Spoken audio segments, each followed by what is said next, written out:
So I was wondering what you thought of the first Halloween. Like, where were you when you saw the first Halloween? I was at the movie theater waiting, waiting to get in line. Yeah. I was a huge fan. And as soon as I seen The Devil's Reject in the house, I knew I was a fan of Rob Zombie right away. The opening nights for Halloween 1, I was at the door waiting. And at the time, I'd never even seen the original Halloween. It's hard to believe, but I never did. And so I went in with low expectations, as, you know, good slasher film. I knew about Nightmare on Elm Street and stuff, but I'd never ever seen Halloween. Yeah. And went in, and it just blew my mind away. I'd never heard of Donald Pleasence at the time. It was sad to say, because I know how great of an actor he really is. But Malcolm McDowell, his performance as Loomis was legendary to me. I mean, they couldn't have picked a better actor to replace Donald Pleasence in a film such as this.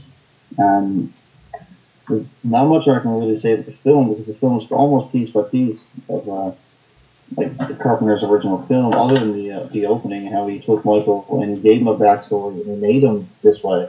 Where, as in the original Halloween, it was just, okay, he's going to kill his brother's sister and her boyfriend, not a boyfriend at the time, but killed his sister for no apparent reason, went with Psycho and came back 17 years later or something and tried to kill people. I think Zombie's way was a better way to tell Michael's story, but regardless of obviously like legendary John Carpenter's Halloween, you can't they're off and on compared, but to me, I think he's right up there. Rob Zombie's Halloween one was right up there with the original. I think he just took it in a new direction and it was amazing. Yeah, I think that, you know, I totally agree, and, you know, I like the fact that he re-envisioned his backstory, because you really don't really want to see the same thing over again. You want to see something different. That's what's cool about this movie, because you're rediscovering something, and I actually like the, you know, some people, they have problems with like the swearing in the movie, everything, but I think it really sets the tone, because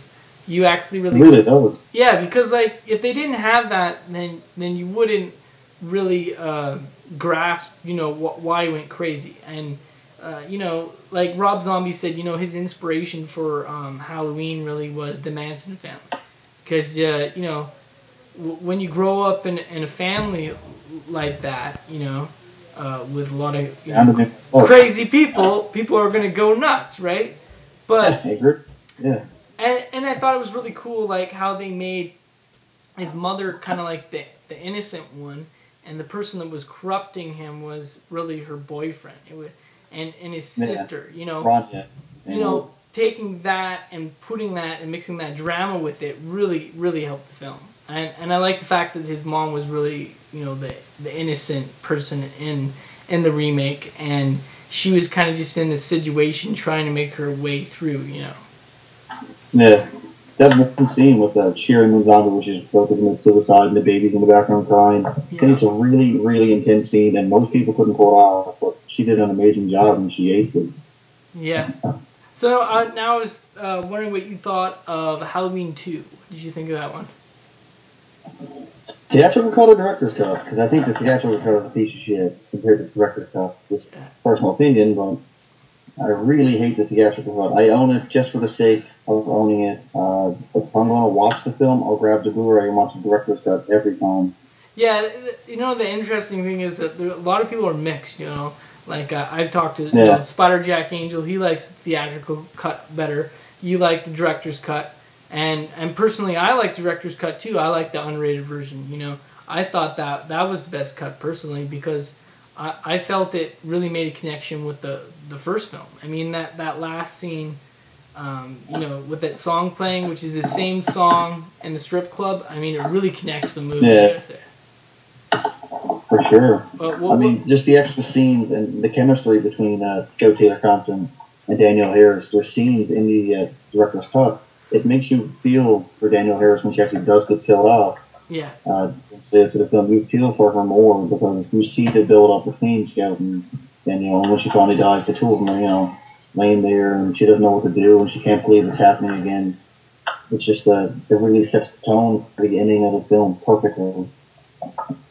I think a lot of the complaining about the movie is just really because they changed Dr. Loomis's character. But I thought that was interesting because you kind of know who Dr. Loomis is, and he kind of gets corrupted by the media. It kind of plays into that. Yeah. I thought that was really cool. Anyway, really. Yeah.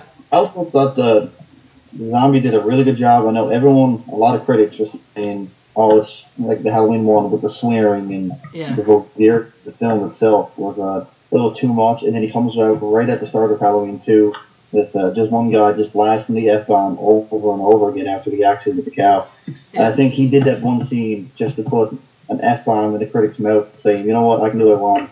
It doesn't matter if you like it, kind of thing. And I think it made the film even more original than it could be.